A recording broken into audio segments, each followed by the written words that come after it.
Let's just take a moment to fully arrive and ground. There's been some tech difficulties, and I just appreciate the patience here.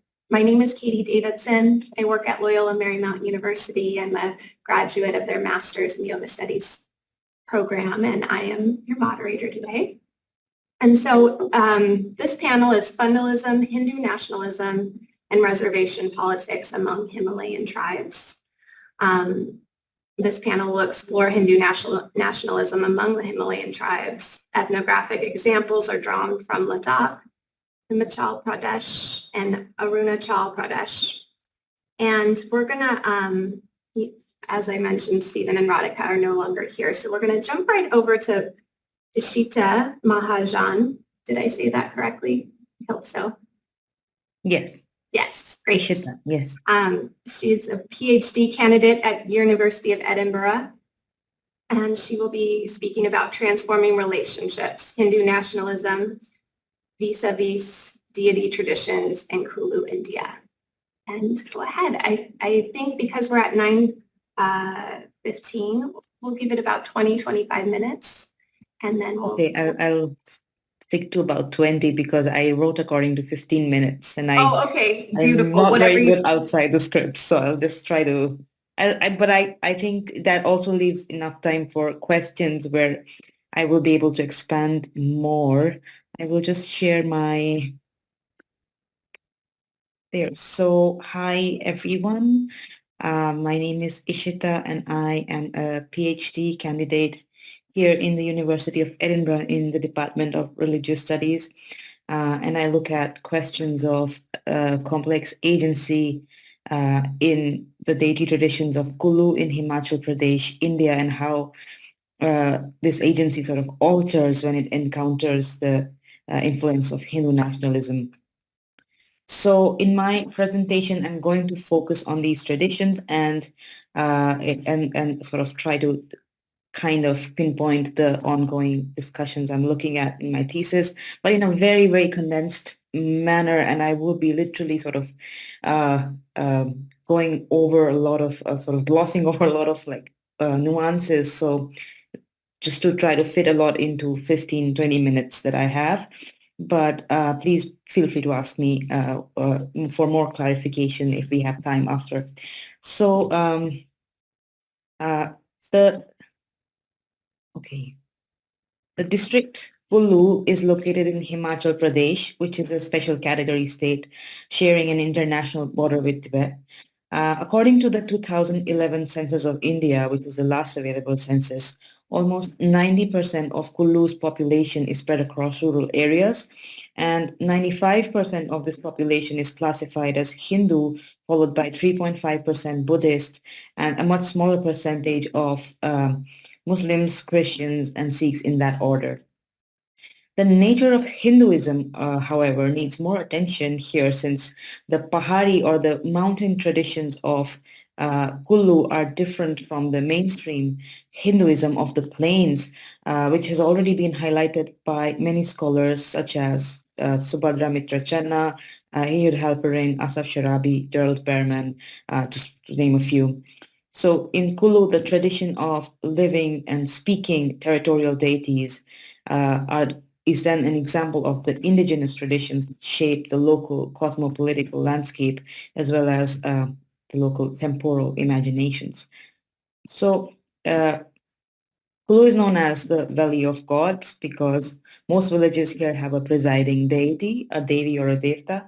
There are over 470 such deities who together constitute the deity community or the Dev Samaj in Kulu.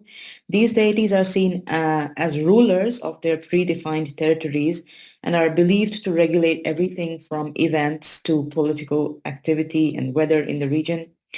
Till 1953, many of these village deities were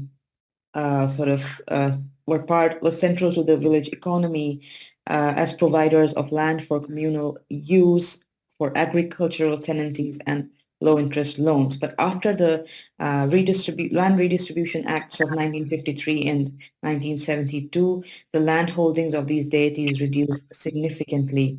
As a result, the temples across Kulu were forced to depend on the government to sanction funds for their upkeep and activities. And even then, many of the deities do still own land, and their status of land ownership has been recorded as legal perennial minors placed under the care of their respective temple administrator as the trustee or legal guardian, and the administrator is called the Kardar in the local sort of language. And the records are sort of maintained by the district administration. Land-owning deities are registered with the district administration officially, and their kardars are mentioned in the state records as their representatives to the government. Along with the kardars or the administrators of the deities have their own, in each village have their own committee of members, such as the storekeeper or madhari, accountant or cat, medium, the gur, a priest or pujari, among others. The deity also has its own musicians called bhajantri. And with all of these sort of elements, the deities are kind of complex agents whose presence in different ways emerges within the public sphere. And I will now briefly discuss those sort of complex strands which create this network of agencies. So the first is called the medium or the gur, which is the mouthpiece of the deity, which sort of speaks in the ritual space through possession. To the deity, to the medium, the deity can directly be consulted by people who bring questions ranging from property disputes and construction of new buildings, roads, or infrastructure in the vicinity, or like local elections. The deity also, which is like it's usually a male and sort of selected. The medium is usually a male selected by the deity. He plays an important role in sustaining the oral traditions around the deity through regular recitation of the deity's stories that tie them with the land and the community. And one important example of this is the annual recitation of the Bharata, the first-person account of the deity's travel in the local language. The deity's territoriality then and agency sort of is kind of contained within not just the Bharata, but also through another medium, which is the chariot or the rath.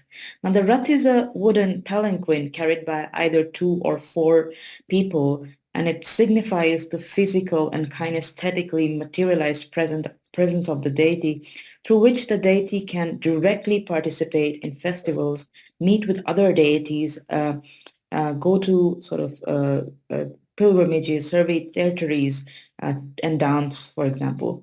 People believe that the rath is moved solely by the deity's own force and is used by the deity to sort of travel across the territory, visiting homes and temples in the vicinity. And since the presence of the deity is enabled through the collective efforts of different members of the village community itself, the movement of the deity across the landscape in ritual journeys. Sometimes the deity goes to visit a festival and or goes for a royal bath to a very far off place with the entire community. These kinds of movements of the deities are then understood as the movement of the community itself, and sort of draws this kind of landscape of both the deities and communities' sovereignty, to quote Simon Coleman. Now, within the community, the agents of the deity also include the musicians or the bhajantri, whose music is in essence tied to the cosmic agency or the Shakti of the deity, and without whom no ritual can happen. These musicians typically belong to the Dalit communities and are ritually tied to the deity through their intergenerational role as the deity's musicians. So along with these musicians called the bhajantris and the mediums, the priests of the deity, the kardars, all of these different office holders kind of across the districts have their separate unions or sanghs where they represent their own collective and the deity's interests to the state. And with these kind of multiple agents and unions tied to the deities, the agents themselves sort of assume a sense of agency which is derived from the cosmic agency or Shakti of the deities, which is recognized in the public sphere. And it creates like a network of multiple agents whose agencies are collaborating as well as conflicting. These complex agencies also become visible when the public mobilizes around the deities to regulate the state's authority, as in the ongoing protest against the Bijli Mahadev ropeway project, jointly initiated by the center and the state governments. This is an important sort of ongoing current event where you can see how the medium of the deity who has refused this project, which is like a very expensive and large-scale project for tourism in the state, because Himachal Pradesh is a state whose revenue comes from tourism, from international as well as travelers from the country. These kinds of interventions are not rare at the local level, where the deities refuse a certain use of their land, and the sort of the community kind of gathers in support. This instance is one of the latest and the largest sort of mobilizations around that. Putting this into the context, I will now turn to the presence of Hindu nationalism in Kulu. And one important figure in this regard is Maheshwar Singh, popularly called the Raja or the king, who still enjoys considerable ritual authority among the deities of the valley due to his ancestors, the previous kings of Kulu, who established their political supremacy in the 17th century by instating Raghunath, a form of the Hindu god Ram brought from Ayodhya in Kulu, and establishing Raghunath as the supreme deity, in honor of which the annual Kulu Dashera is celebrated. And this Dashera festival is a congregation sort of gathering of over 300 deities annually, which bow down in front of the king and sort of perform these historic ties and materialize them in the present scenario.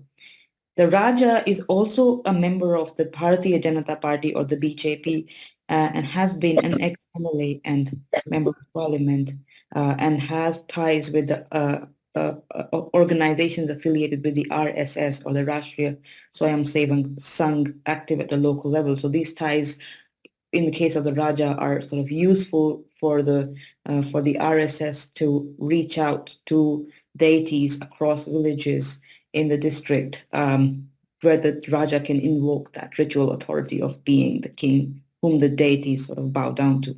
And this sort of relationship has been discussed by Daniela Berti, an anthropologist who has worked on Kulu and has discussed the work of the Akhil Bharatiya Itihas Sankalan Yojana, or ABC, a history rewriting sort of branch of RSS, whose trust of rewriting local histories with a Hindutva colored lens has sort of like sort of focused on the Bharatas of the deities, which I just mentioned, which are recorded by these like sort of members of the which were recorded by the members of the ABC and decoded by experts, quote unquote, to find the quote unquote true identity of the deity as found in the Sanskrit scriptures. So over time, the ABC has established a research institute, as you can see, in Himachal Pradesh, where among its many national level seminars, one speaks about the Rishi traditions of Kulu, a project which seeks to redefine Himachal as a Rishi Bhumi, or the land of sages or rishis, whose sort of existence directly derives from the Hindu epic and Puranic traditions. So the sacred geography marked by the rishis will sort of draw over the existing relationships that the deities share with their territories.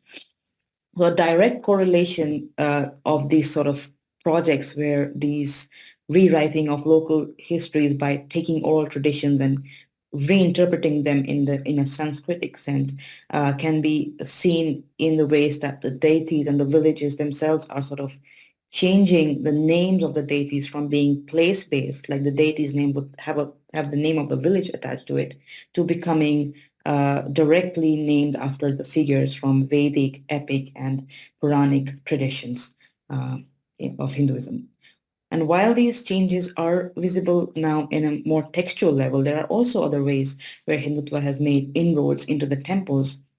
To discuss this, I will use one example from an interview that I conducted during my fieldwork in one of the temples in Kulu district. About somebody who wanted to bring positive changes in the deity's rituals and customs. And among these changes, the main were to introduce greater knowledge of Hindu scriptures, abolish animal sacrificial rituals, and discourage caste-based discrimination. So the person whom I will refer to as Sandeep was a pujari or a temple priest of one of the largest temples of the valley and was also affiliated with the Vishwa Hindu Parishad or VHP and working as part of the Ekal Vidyalaya movement in the valley, one of the initiatives backed by the VHP to promote Hindu values among primary school children in remote villages. Sandeep mentioned that apart from studies and homework, the Ekal Vidyalaya also helped children in gaining what he calls Sanatan Dharam education, which according to him was vanishing. The Ekal Vidyalaya taught things like Hanuman Chalisa or like the praises of this Hindu god Hanuman, benefits of yoga, patriotism, and sports. And Sandeep felt that these things were necessary because people in the hills were out of touch with Hindu Sanskriti or civilizational values and felt that they had to be constantly encouraged to stay in contact with it. On multiple occasions, he said that he had tried organizing weekly devotional activities such as the katha or satsang, while uh, while people took interest at first, over time they went back to their same way of life, back to the devta. Uh, and he said to that sense, and I quote, "It is like you bathe an elephant and then he goes back and tosses into the mud," end quote. In a disapproving tone, he noted how many pujaris or priests in temples had no knowledge of the Shastra or scriptures and did not care to understand what Hindu Dharma is. And his efforts towards educating people in a more direct way brought him a lot of backlash. For Sandeep and other Hindutva activists I met in the region, the idea of animal sacrifice and mediumship was a marker of the backwardness and lack of knowledge of the people of the hills who needed to learn from the people of the plains. For Sandeep, at least, that was the main ideological difference that he identified between himself and the members of the village. Now, Sandeep is one instance out of many where the need for reform is identified in village temples by these Hindu workers, specifically in the areas of animal sacrifice, mediumship, caste discrimination, and lack of scriptural knowledge, alongside the prevalence of superstition amongst the people in the hills. Taking away rituals around mediumship and sacrifice, however, does affect the process of materialization of the deity's agency in the public sphere, as highlighted by scholars such as Sharabi and Halperin. And these changes also rupture the deities and their community's relationship with the local landscape. Owing to the complex network of agencies surrounding the deities, however, it is difficult to bring about structural changes given the deity's own cosmic agency or Shakti, which is often invoked to stage interventions amongst these changes. So that is my overview of this kind of discussion that I am in, and thank you for your time, and I look forward to your questions. Thank you so much, Ishita.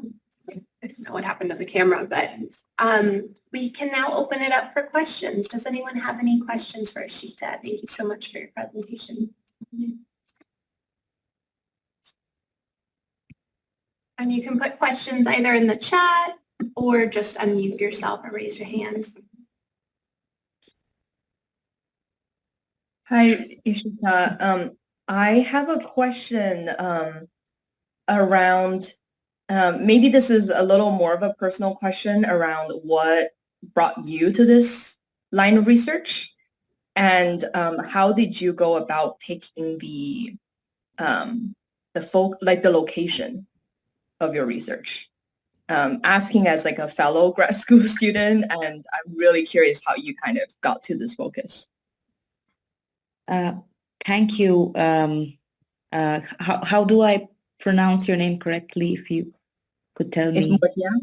Moya. Moya, thank you for your Thank you. question. And I think it's a good question because it sort of addresses my own positionality in many ways. So my mother has ancestral sort of ties to one of the deities in Kulu, of which I did not know till I was like at the end of my teenage years.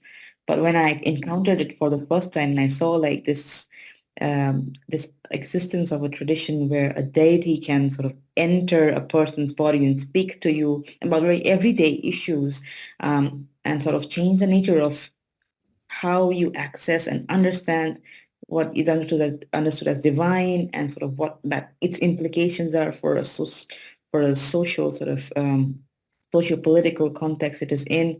I found it quite interesting back then. It was in 2013 when I first learned of this.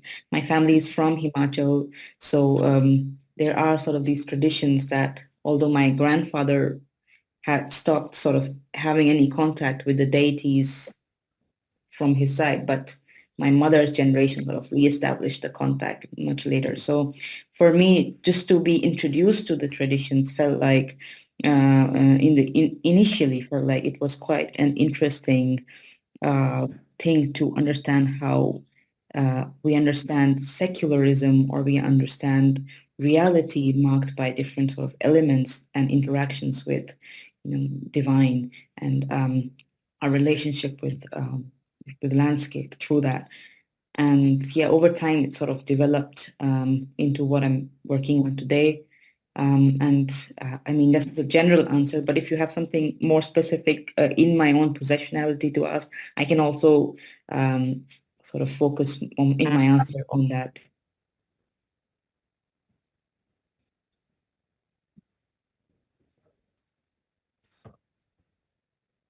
Yeah, I appreciate that. I'm formulating, so I'll take a second.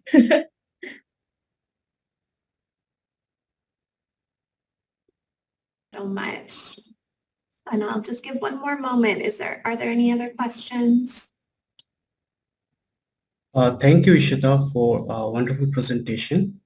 So my one question is there that do you see any role of the state, particularly in present times, in facilitating these Hindutva narratives or Hindutva ideas in the grassroots level or society level? Because we have seen with the changing dispensation, particularly in recent times, we have seen lots of new things are happening. So do you find any kind of role of state in this facilitating this on this issue?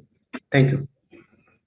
Thank you for your question. That's something that I'm trying to sort of think of in a very direct terms as well in my PhD. And I think the state does play a very important role because the deities are dependent on state for funds.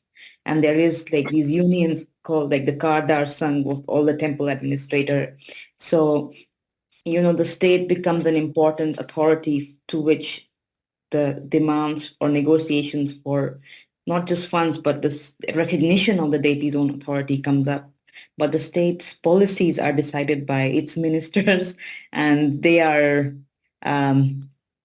sort of also bringing certain ideological investments.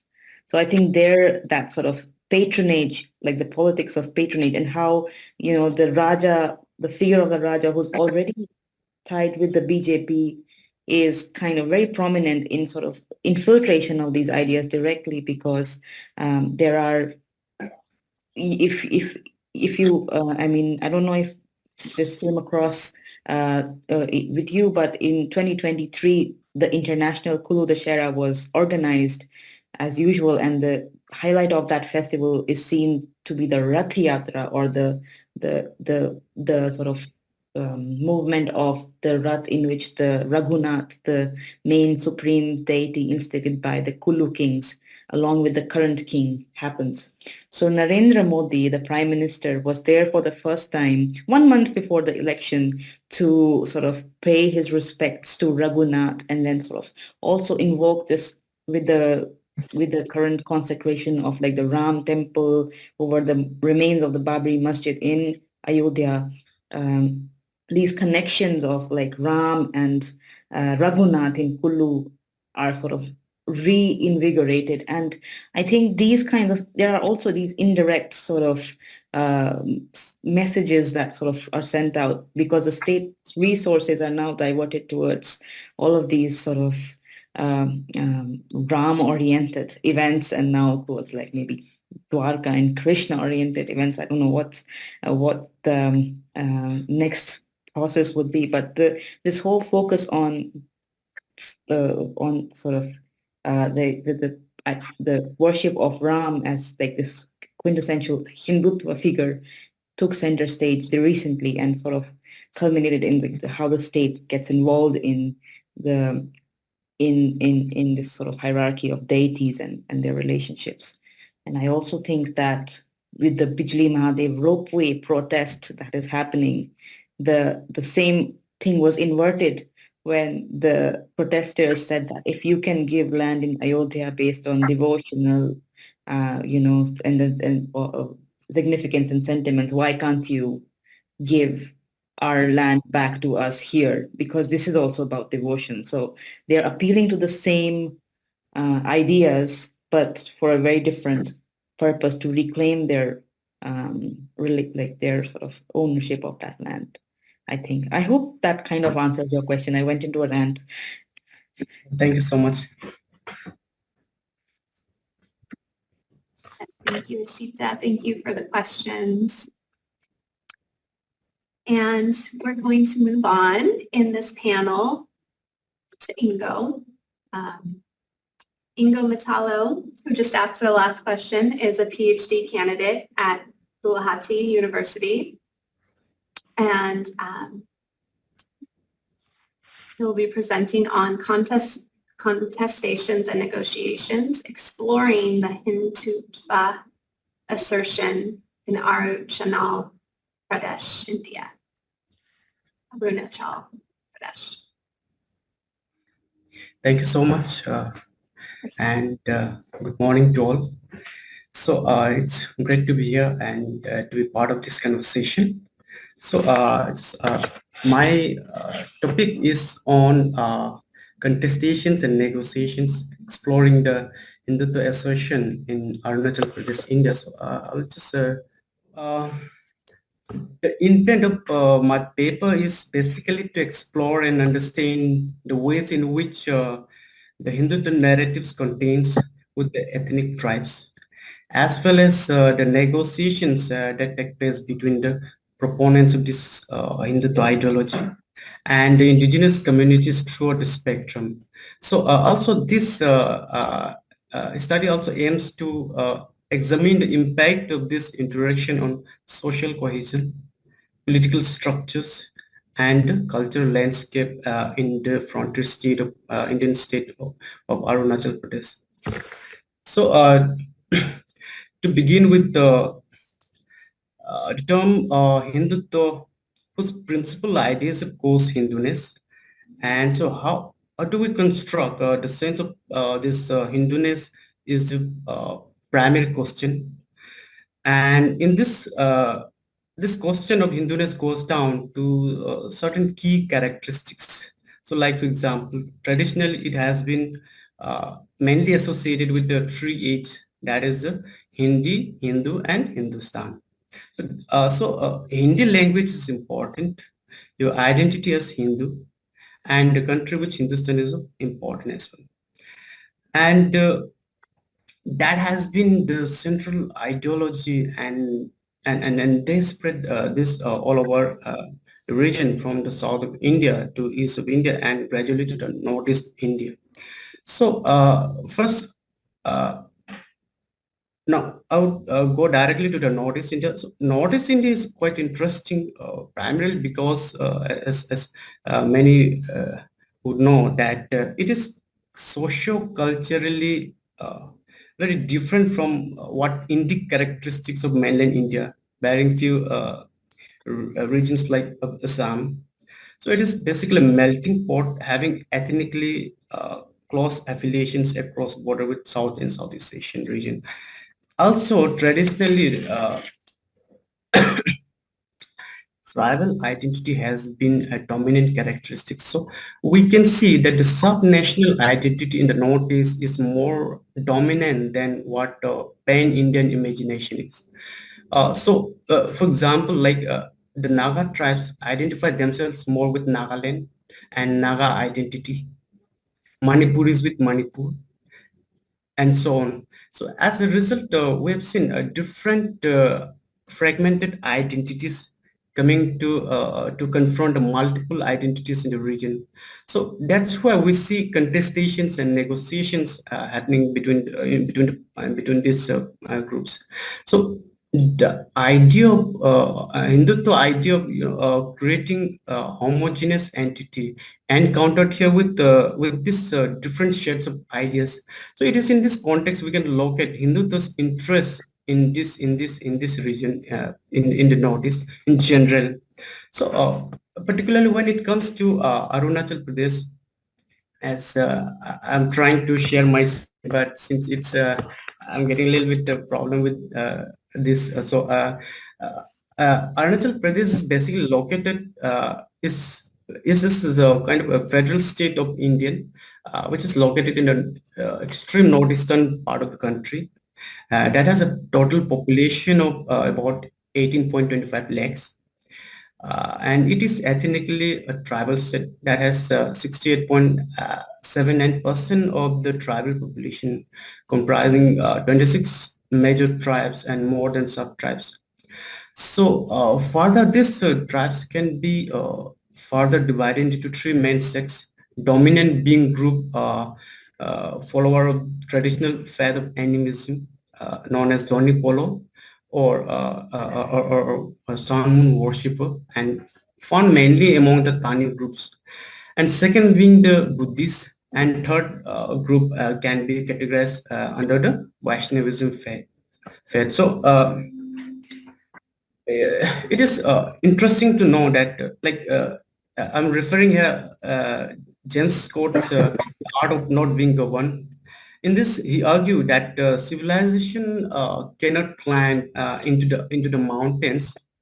However, in the context of the frontier region, it is interesting to look at how this very Indic civilization narratives has asserted.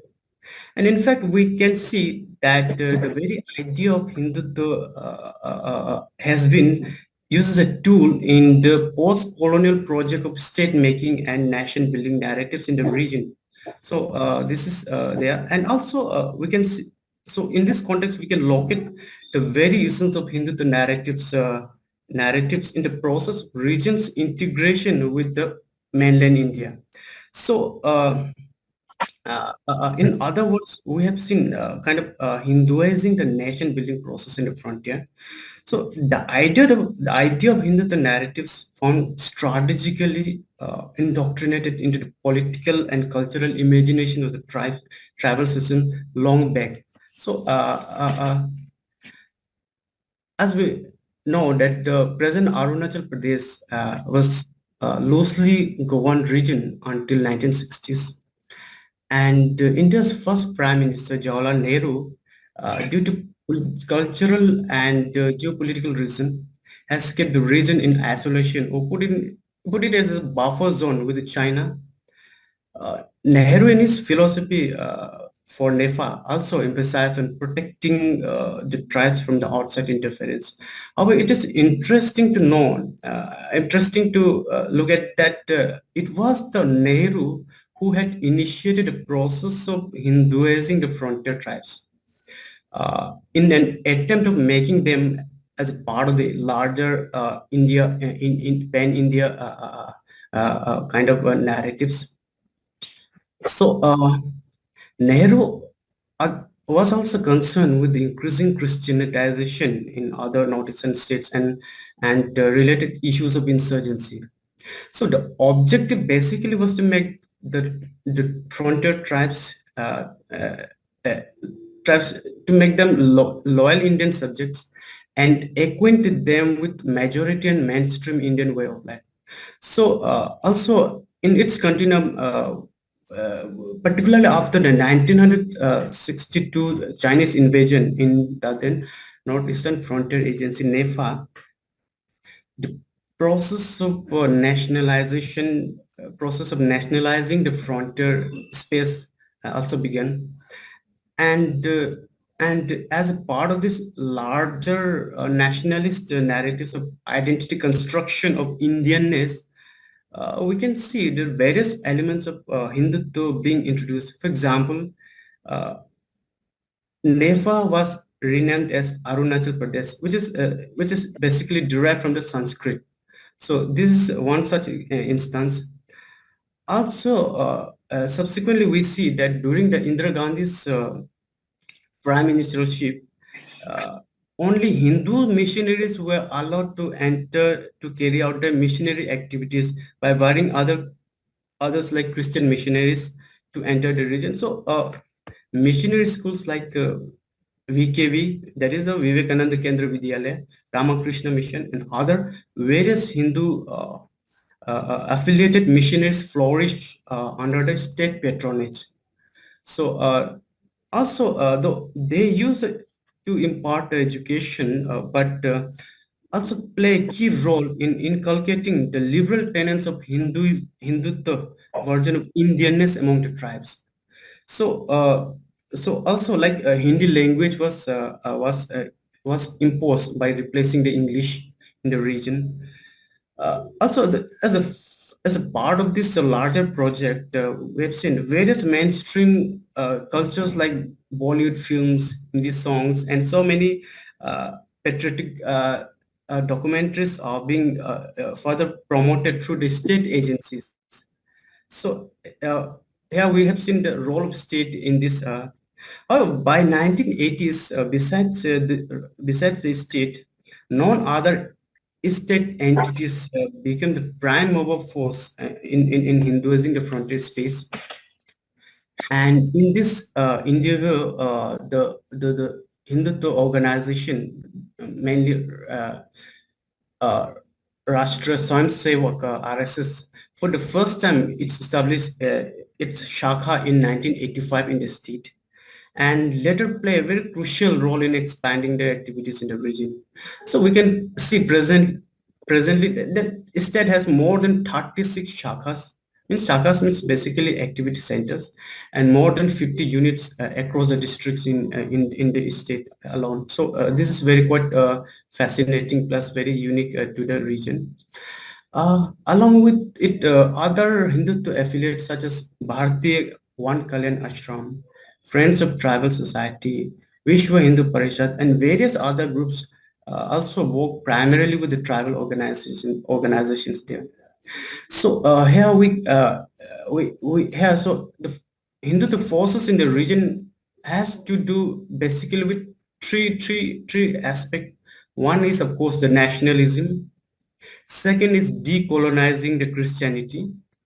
And third is reclaiming socio-cultural space under the rubric of kind of homogenizing idea of Hindutva.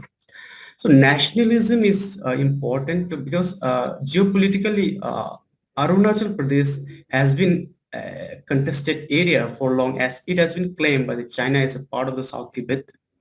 So this geopolitical condition as well as its unique cultural setup put the region in a very ambivalent position, particularly and often question being raised about their loyalty towards Indian nation. So make them a kind of questionable citizens.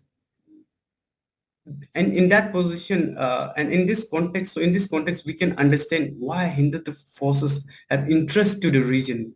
So it is there. And also the region could be seen as a strategically significant location to further their goal of imagined Akhand Bharat, project across the Trans-Himalayan region. So this has been a very important context. And another important aspect is decolonizing tribal Christians. So this sort of right-wing groups has been accusing Christians as Christianity as a Western imposed upon religion upon the tribals. So also accuse them, missionaries accuse them of involving in various religious conversion and in fact in insurgency activities in the region.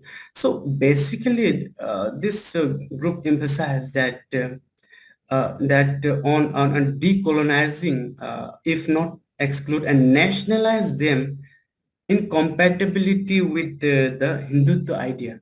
So this is a sort of making them a kind of Indianness version of Christian. So this is how this contestations is there. And thirdly, reclaiming socio-cultural space under the rubric of homogenizing Hindutva narratives.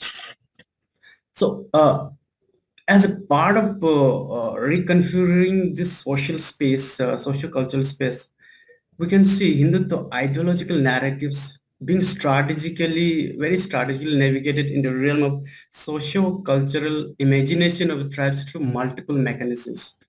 So so as a result, the structural religious taxonomy in the state in recent decades has undergone the process of transformation as multiple players compete with multiple identities. Here, the idea of Hindutva, Christianity, and local identities collide.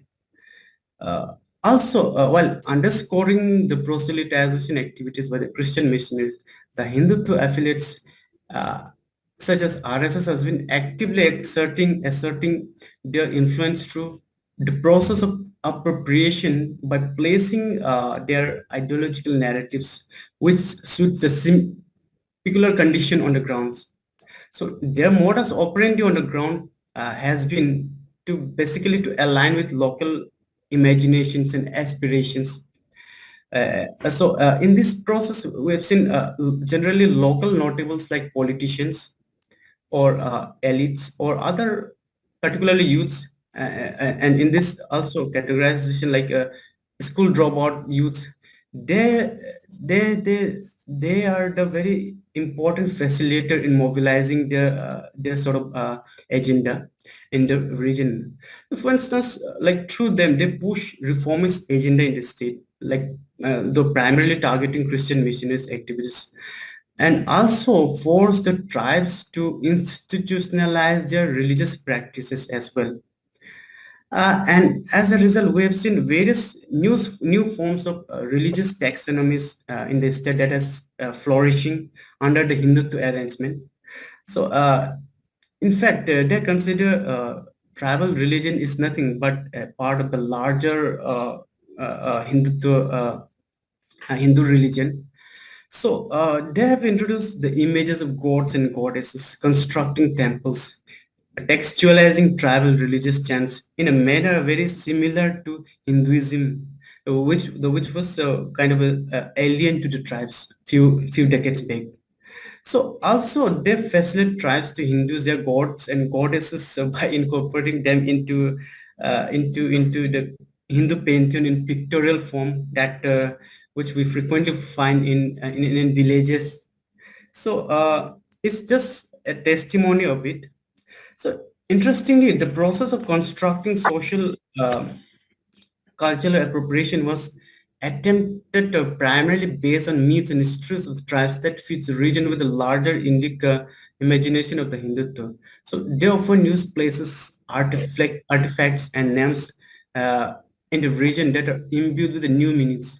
So the myth and experience of the tribes are construed to make it as a relatedness, with the larger notion of what called Bharatvarsh. So places like in our state, like Malinitan, Bismarcknagar, Parshuramkund are some important places. Often claimed by these right-wing groups to trace their connection with the tribals in the region. So recent example is like here that Madhapur Mela was organized in Gujarat to present this kind of spatial continuities between Dwarka in Gujarat with the Bismarck Nagar of Arunachal Pradesh, based on kind of mythological story of conjugal reunion between the Lord Krishna and Rukmini, that is Mother Goddess. According to the Archaeological Survey of India, Bismarck Nagar was built in 8th century by King Bismarck, king from Tudeh dynasty. So this is a kind of making relatedness and connections. Also, cultural iconization is another important aspect to their interactions. So local figures of freedom fighters and many other elites are being used as a tool to evoke and attract connections between the two. So also connections are being made through their activities, like RSS and its affiliated set up plethora of organizations such as Vidya Bharati, Bhal Kendra, and so many important agencies that has been playing a very important role in various sectors. So so here we can see that how Hindu forces are strategically synthesizing all the contradictory and contesting identities within that larger Hindutva fold. This is one aspect. So what are the implications on socio-religious setting of these activities in the region? So in this state, with the improvements of networks, communication, and so we have seen that the right-wing organization has been largely expanding their social base in the region. Like it has, and it also has led to a very implications on socio-cultural and religious settings of the tribes. Like numerically, if you look, Hindu population in the state has grown from 22% in 1971 to 29.4%. However, the Christian population in the state, on the other hand, has rapidly expanded from 1% in 1971 to 30.26%, whereas the indigenous faiths such as Rangfra, Amik Matai, this indigenous religion has sharply declined from 51.6% to 26% in 2011. So, so it would be interesting to understand this inherent paradox that despite being involved in the state since 1960s, yet Hindutva could not hold the surge of the Christianity population in the state. So this is a kind of inherent, kind of very interesting to look at. Also, interestingly, with the coming of the BJP to power in 2014, we see various exclusion ideas being coming up. For example, demand for delisting from scheduled tribe if he or she embrace Christianity. Like if particular individual has embraced Christianity, then he or she has to left that categorized, constitutionally categorized class. So that is also there. Similarly, Sangh Parivar has been facilitating the indigenous organizations such as Indigenous Faith and Cultural Society of Arunachal Pradesh for the same. Like also they are also demanding increasing demand for anti-conversion law in the state also, so to check this sort of things. And it is interesting all of that all of this attempt has been backed by kind of state patronage in recent times. This is very interesting also. So the ongoing contestations largely has diluted the very nature kind of traditional setup of the society in this state. So what are the implications on the political settings? So it is also important because Arunachal Pradesh is very politically sensitive region. So politically as well, though RSS maintain a very kind of non-political front, but it has worked very hard behind the scene in facilitating the BJP into the region. And as we also know that implications of this contestation between the Christian and the right-wing affiliates has also political ramifications, because we have seen that in our state, religion was not an important factor in politics, but now religion has been a dominant kind of has been playing an important role in deciding the electoral politics as well. Uh, Also, some new things also can be seen, that how the in to make it homogenizing entity, the Hindutva forces has been trying to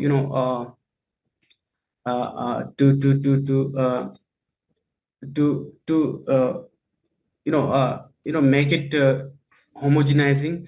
As a part of it, they are trying to introduce new systems, like as we have seen that we have been protected by so many constitutional provisions and institutional provisions, like Article 371H, and also inner line permit system as well, giving particular provisions to the state. However, RS has been very vocal about this and demanding for rearranging these structural and institutional provisions to align with their homogenizing ideas.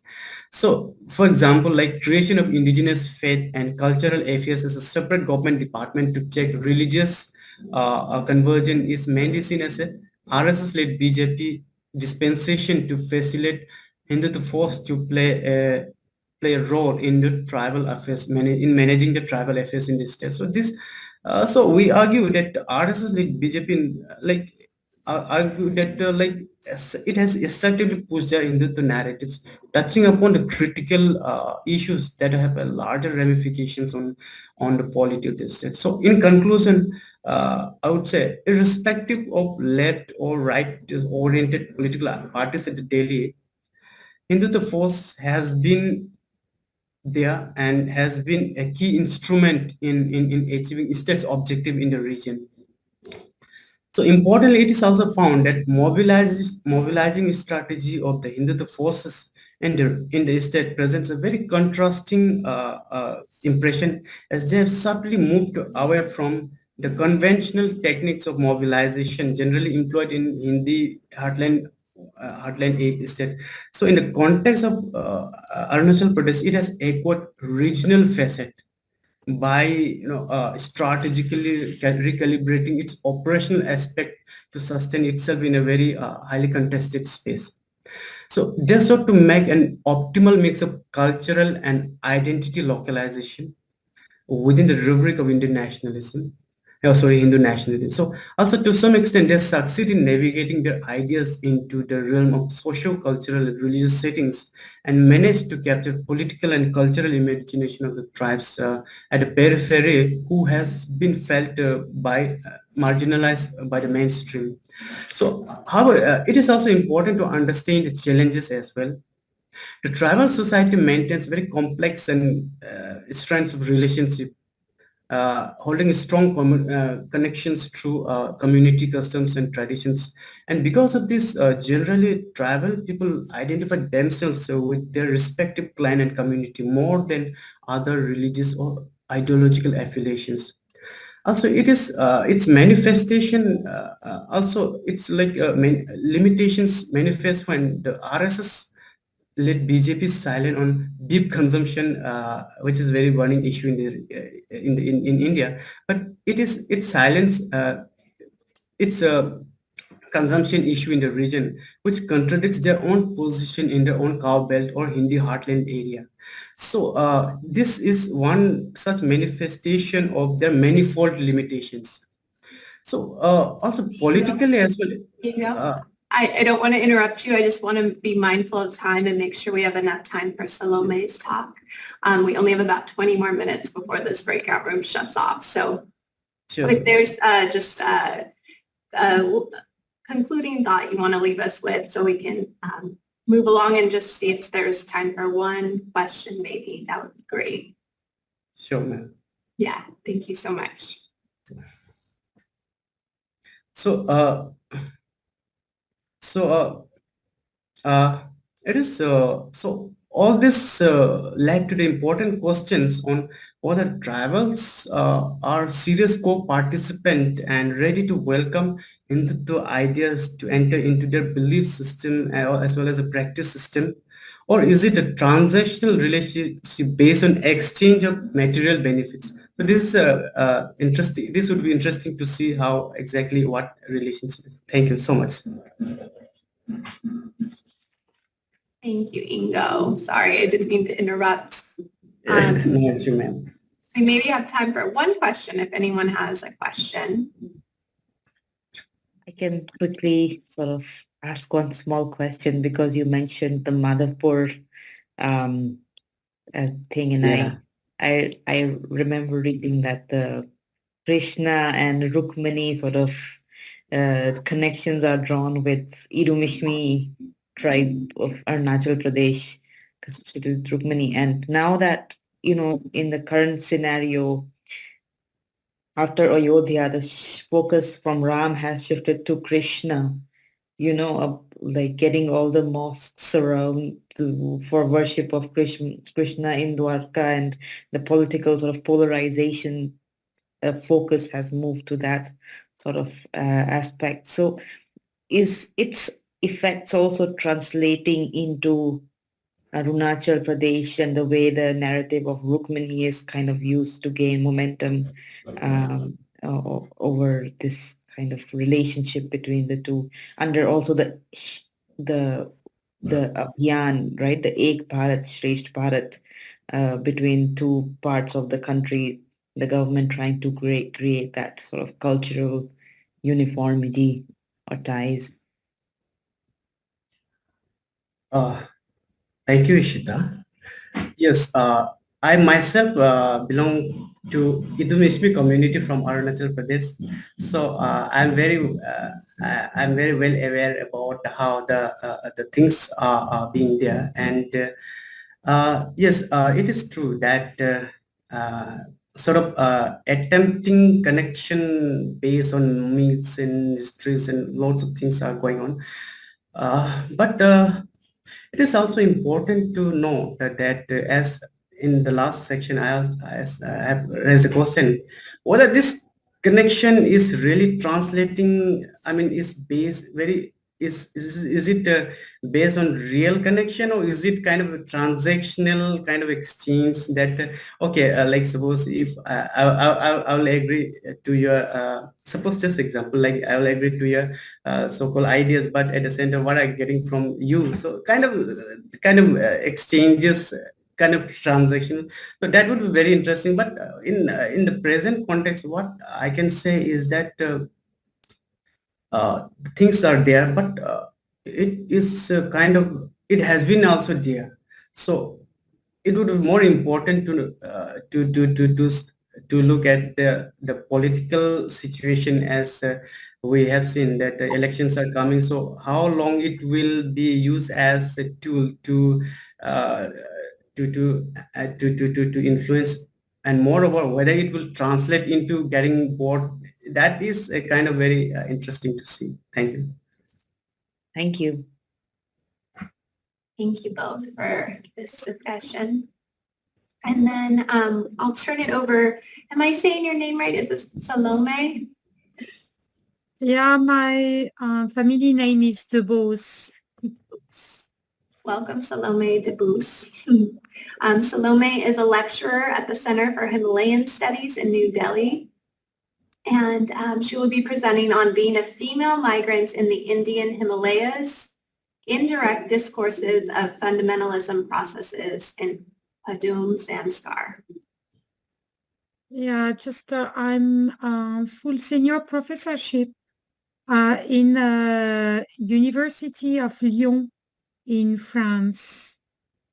I'm not anymore a lecturer in New Delhi, so yeah, no problem. But yeah. Error in the program. Yeah, I'm at the age that I have some PhD students, so yeah.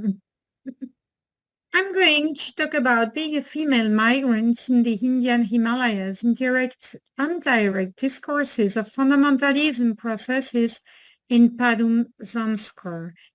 So first of all, I will present Zanskar at a glance, then what changed these last decades, and few words to conclude. I have to say first that what I'm going to present is a state of some research going on and under work. I mean, the conclusion is just, just like a step, but it's not a final conclusion because this process is going on. So the last census is from 2011, and it say that the population was 11,653 inhabitants, and officially now it's 13,793 inhabitants. As you can state, female and males are almost equal, and it's this area is mostly Buddhists, and there's only 7% Muslims, all located in Padum. Padum is there, and we are in Great Himalayas. So Zanskar is as a valley, nowadays, which is part of a union territory. But we're going to go back to this because this big change has some big impacts on migrants and on how women can travel. So what changed these last decades? I'm going to Zanskar since almost quarter of century. It means like 25 years. And the women, the girls I met as child are now, just women. Some of them are married, and even some of them have children. So I'm sorry, I have my children there, so I have to say that let's be quiet. So I wanted to show this statistical handbook because I think it's very important also to have this picture of the state, what the state is saying about female education, how the female education might impact the way they consider themselves as part or not of a state, and also how they that also impacts their relationship with a confessional identity. As you can see, female education as literacy rates is not something that you have for all years. I mean, literacy absolute, you have it up, and it's half of male. But and if you have some look at the degree college score, you can see that you have a lot of female students enrolled, but very few male enrolled. That's very interesting because it's not like you can see for the whole Jammu and Kashmir state, like for what you can see here at the very large scale. So Zanskar has a particular, I would say, has particular distribution between men and women education. first, and this we can see that in the way women is taking care of the whole society in Zanskar. When you have to conclude a wedding in Zanskar, most of the men, they say that, oh, we would not conclude any wedding without women agreements. Because if women agree to be part of the same family, then everybody will be happy and all is going to go like smoothly. But if you have some challenges between women, or if you have some argument between women, then you can't be part of the same family. So this to say that men would not discuss and would not take any decision without women agreement and before talking to their wife or mothers. And that's the same for religion. When I arrived in Zanskar, everybody told me, women are strong. They are doing hard work. They are taking care of children. They are just addressing how to meet, when, and there's only politics and policies. That's male affair, but all the rest is women affair. So women were very, very involved in the way the local identity should enlight and should live, and how it should be defined also.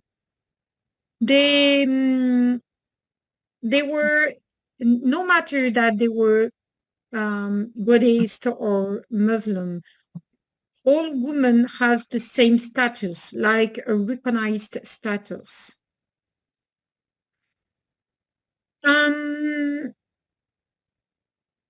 After that, there was this all this rent that they could, and the loan they could apply to go abroad, like in some other in some other towns in India, Jammu, Srinagar, New Delhi, Dehradun, to do their studies, to get diplomas, and then to come back in Zanskar to apply for reserved jobs in administration.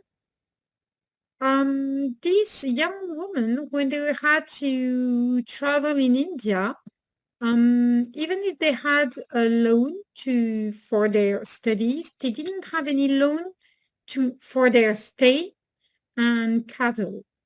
So they had to apply in confessional houses to get a room and to get enough to live in the town. At the same time, for most of them, it was the first time they were just separate, and they had to go away from their family and from the valley. So they had some kind of depressed time when they went to see lamas, or they went to see peer imams to talk to. And when I was in Zanskar 2015 and 2017, so before the pandemic session, these young women were talking to me about bad eyes, and that's especially for Muslims girls, they should wear the chador, they should just go out with the burqa and all, like if they were not anymore Sunni but Shias. They were saying so because of the bad eyes and to protect themselves from outsiders. So I was asking them, but who are these outsiders? And they were like, it might be Indian tourists, it might be Western tourists, it might be anyone from outside the valley. And so we have to protect us. And we learned when we were doing our studies how to pray well, because our mothers and fathers, they do not know how to pray. They used to pray in somehow, but it's not the right way. So we have to learn them how to do. And as a result, all of that was shared in the market. That was the same thing for Buddhists girls. They were very sure that Zanskar was a Buddhist land, and the history was written by some foreigners, so it's not the right history of the land. So they have to study to rewrite the history, and what they eat is very important because they belong to Tibetan area, so they should eat according to Tibetan culture and not according to what they used to eat, and so forth and so forth. So we start to have a split between Muslim girl and Buddhist girl. And they were claiming, each on their side, that they knew what is the right way to be Muslim or to be Buddhists. And they started to learn their mother, fathers, grandmothers, grandfathers, how to deal with confessional rituals. So after some times, I mean, it went very, very, very quick, because as you can see on these pictures, you have like some Muslim Buddhist family, because in the past it used to have some Muslim Buddhist marriage, but nowadays there's none anymore. So this also is something very significant for me. When you have a split in languages, you have a split in the way you perform rituals, you have a split in what you share as common food, and how you cook together, and so forth. So just to conclude, to have some time for some questions, because I see that there's only 10 minutes left. I would like to say that this transformation is not is the result of a long process, but a process which is surrounding the way young generation are considering themselves as being the one who knows. And there's really a split with all generations who used to share their knowledge, but now they are even wondering if they have some knowledge, because the new generation is saying that their knowledge is not, it's just out. it's not the right one to claim to be sure to have a better life after death. So for me, there's a very deep transformation going on in this area, and this is also challenged by the administrative change, because now since 2019, Zanskar became union territory, means that especially for the land, now any Indian people can buy a piece of land. And because it's Himalayas, you have many Hindus who are applying to buy some land, which is also a new challenge when you have already Buddhist and Muslim applying that this land is their own area. And just a word to conclude is that in Zanskari language, Zanskar is called La Yul, which means literally the land of spirits. So there's a very deep confessional and emotional, weight in this split of land and in this rewriting of local history and culture. Thank you. Thank you so much. I'll open the floor up for any questions for Salomé. Everybody is tired, so I can go for a question, because I've never visited Zanskar, but it's one of those places which everyone who enjoys hiking will always mention. And there is this author here in Scotland called Christina Noble, who used to live in Kulu and conduct treks all the way to Zanskar, and had sort of in her books described Zanskar in the 1970s, 1980s, I think, when it's completely sort of untouched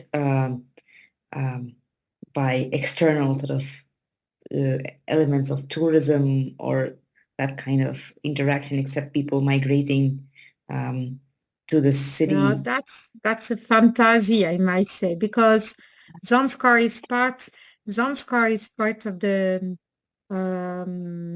Silk Road since centuries, thanks to the Pashmina shawl, especially thanks to the Pashmina, because Pashmina goats are very, they used to bring Pashmina to for the pasture lands in Zanskar. And there's also a kind of traffic, I would say, or anyway, an economy of butter, because they used to have a lot of butter and produce a lot of butter. So Pashmina and butter are the two goods which were exported from Zanskar since century. And even we have some testimonies in the Tariq-i-Rashidi and Tariq-i-Jammu of Kashmir.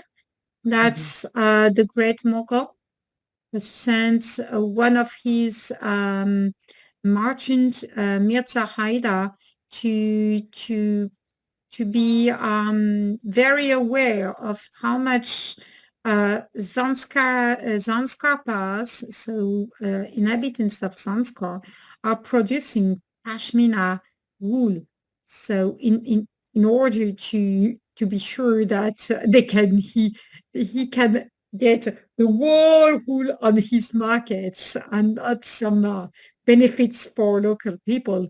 So see, yeah, I know people would like that Zanskar is out of everything, but not.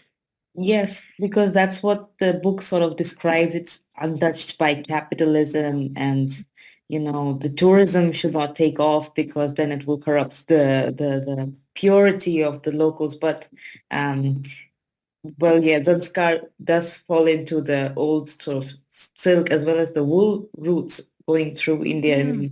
And Kulu is an important stop because of it. It used to be sort of the last, I think, the stop before getting supplies, because the old name of Manali, for example, was Dana Bazaar, which is like the market for getting. Yeah, the grandfather of my family, now he died, but before he used to tell me that when he was child with his father, he used to go on Manali market to buy some rice and to sell some sampa and to sell some also not butter but some wool, because butter is it's too hot Manali. But they used to have also some trade with Pada Valley and with Suru Valley. So yeah, they were really insert, like in this Silk Road trade. Yeah. Yes, and I guess more than a question, it was just like I was considering whether now the tourism economy has taken off quite, or like the hike and the trek to Zanskar is quite popular, and it's been sort of proliferating media. And alongside this, you have the current protests in Ladakh for statehood and sort of protecting the territory from buyers of land from outside of the state, because it's sort of endangering the ecology and the sort of resources for the locals. So how does this? There's two things. It's like tourism. They like the money from tourists for sure. Because it makes them being able to buy many things, so they like this money. So they would not say no tourists. But at the same time, they see also that how it's affect directly the local stability in terms of ecology, because there's this lack of water, and the main problem is that thanks to the representation of what should be pure and impure, you have this you have the water is something very valuable. So it's really tricky for them to arrange that, because they don't know how to treat water. So that's polluting soils. That's the main problem. And even when they don't have enough snow in winter, then when July arrives, they don't have enough water to drink. So that's the main problem.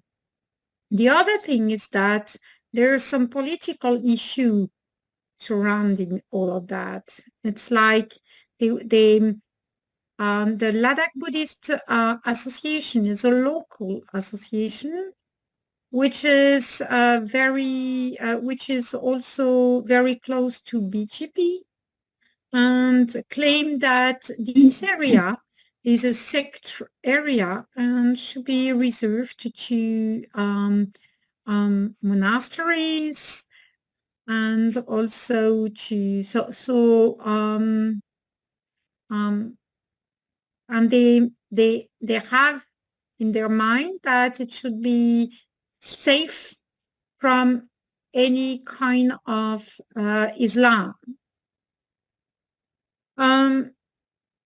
But when we see at the historical fact, we can see that Islam arrived around the 15th century, which is very, very, very early.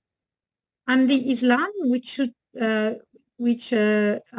was there for centuries, was a Sufi Islam, and very heterodox Islam. It's not like, so there's this new change with the Union territory affect really a lot the way they consider themselves as part or not of a confessional group, and this is straight linked with their political engagements.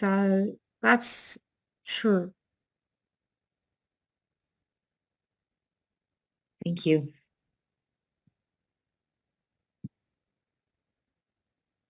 You both. Thank you to all three of our panelists today for sticking around and bearing with the tech difficulties, the tech challenges.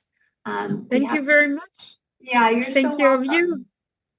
You're very welcome. Thank you. My pleasure. Thank you Bye. very much. Thank you. You're so Bye.